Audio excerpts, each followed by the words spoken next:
Before diving into this story, hit that like button, drop a comment below, and subscribe, because here, every story is a new emotion you won't want to miss. She was just an orphan, but God saw a queen.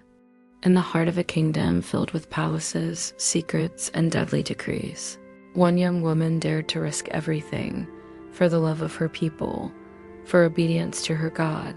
This is the story of Esther, the woman chosen by God for such a time as this. Esther was just a girl when she lost both her parents.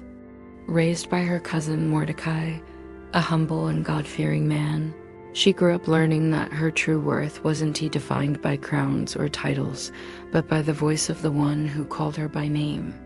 In a world that valued beauty above all, Esther held something far deeper, faith that whispered purpose, even in silence.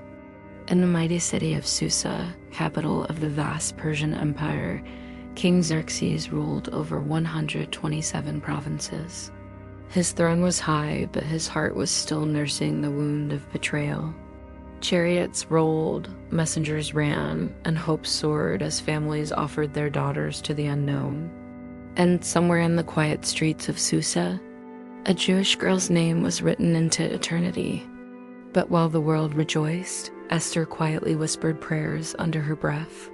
She knew her place wasn't won by chance. It was orchestrated by the God she had learned to trust in silence. He spoke of rebels, of danger, of a people who followed strange laws. Word reached Esther quickly, but the weight of it crushed her chest. Fear gripped her heart like a chain. Xerxes, unaware of Haman's true motives, handed him the royal seal. A decree was written final, irreversible. "Do not think you will escape because you are in the palace," he said. "Who knows if you were made queen for such a time as this?" Those words pierced Esther's soul. His eyes narrowed, then widened. The room held its breath as Esther entered uninvited. And then the scepter was extended. Life was granted. Favor flowed like a river. She dressed in royal robes, but her power wasn't in fabric or gold. It was in obedience. The pieces were moving across the board, and none could stop what God had begun. A queen, a plan, a purpose from eternity unfolding in silence. And Esther ... was no longer hiding, but Esther did not rush. Wisdom guarded her words. "If it pleases the king," she said softly, "let us dine together, just you, me, and Haman." The trap was being set, but with grace. Each footstep echoed across the marble floor like a drumbeat of destiny. Servants stepped aside, eyes wide, sensing the weight of something unseen. She was not just a queen, she was a vessel of divine purpose. The doors of the throne room opened, and the world seemed to hold its breath. In trust, in the still, steady voice of God that told her, "Go." Haman laughed, unaware that his own fate dangled by a thread. The king drank deeply, amused by the queen's request, but Esther smiled with secrets in her eyes. She wasn't done yet. The time to speak would come, but not quite yet. She stepped toward the throne room, knowing one wrong move could cost her life. She looked at the mirror and no longer saw a girl, but a woman at the edge of destiny. On a chosen day, across the empire, every Jew would die. Signed, sealed, sent. The palace called her queen, but heaven called her chosen. When Queen Vashti defied a royal command, she was cast aside in a storm of public disgrace. Haman, the king's most trusted advisor, seethed with pride and hidden rage. He noticed a man named Mordecai, a Jew, who refused to bow before him. That defiance ignited a hatred so deep it became a plan to exterminate an entire people. She said nothing of her heritage. She carried no titles, no gold, no noble name. She closed her eyes, not to sleep, but to surrender. Each breath became a prayer, each silence an offering. Her heart whispered, "If I perish, I perish." But from the moment she arrived, something about her silenced the room. Servants paused, officials stared. Even the walls seemed to recognize that something sacred had just stepped in. The palace, once filled with music and grandeur, now echoed with whispers of change. A quiet fire behind her eyes that even she didn't fully understand yet. And though she didn't know it, a kingdom's fate was already shifting around her ... and heaven was watching. A royal decree shook the empire. Every province must send its most beautiful young virgins to the palace. One among them would rise as the new queen. She wore no extravagance, only grace, humility, and something unexplainable in her eyes. King Xerxes looked at her once and forgot the world. There was something deeper than beauty, a radiance the palace could not explain. And without hesitation, he placed the crown upon her head. Esther was brought to the palace, an orphan clothed in grace. It wasn't just her beauty. No, it was something unseen. A purpose stitched by divine hands.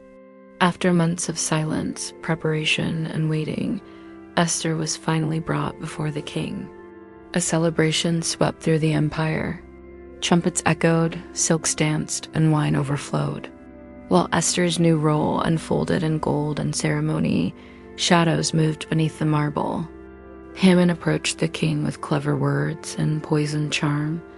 The news spread like wildfire. In every province, mourning rose like smoke.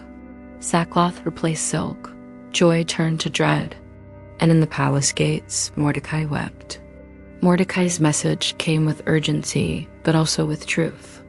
Esther's hands trembled, but her spirit burned. She sent a message back. Tell the people to fast for 3 days. I will do the same. On the 3rd day, Esther rose with strength not her own. The guards parted in stunned silence. The courtiers froze mid-step, and there, at the end of the hall, sat the king. The king looked at her with curiosity and concern. What is it, my queen?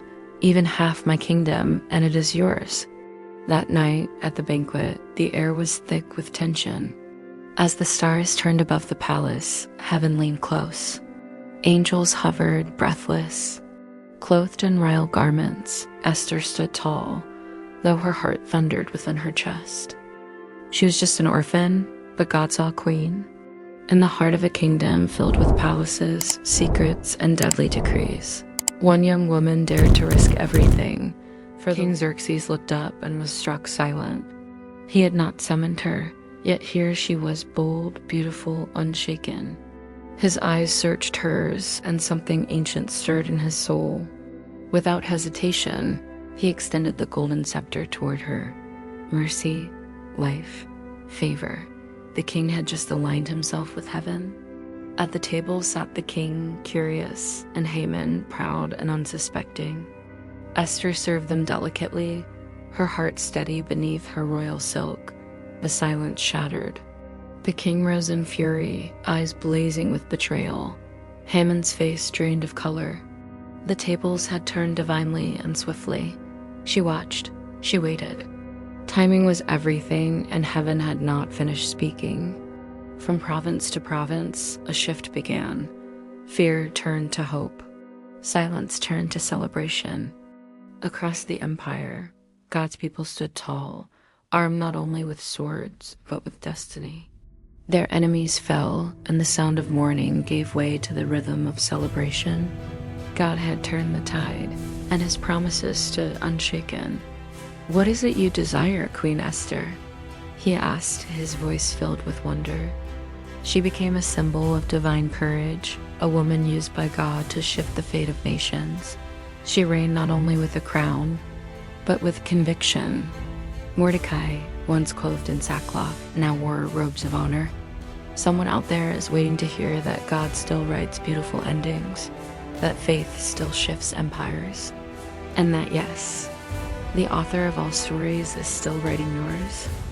Esther, once an orphan girl, now stood as a living miracle, and the world would never forget the queen who rose. For such a time as this, now tell me, my queen, what is your request? And Esther, with a calm fire in her voice, answered, "Spare my life and the life of my people." Laughter returned to homes. Families embraced, free and fearless. The fear that once haunted them had been silenced by faith. A people remembered who they were. The same man who once sat at the gate in ashes now stood beside the king. His humility had been seen, his loyalty remembered.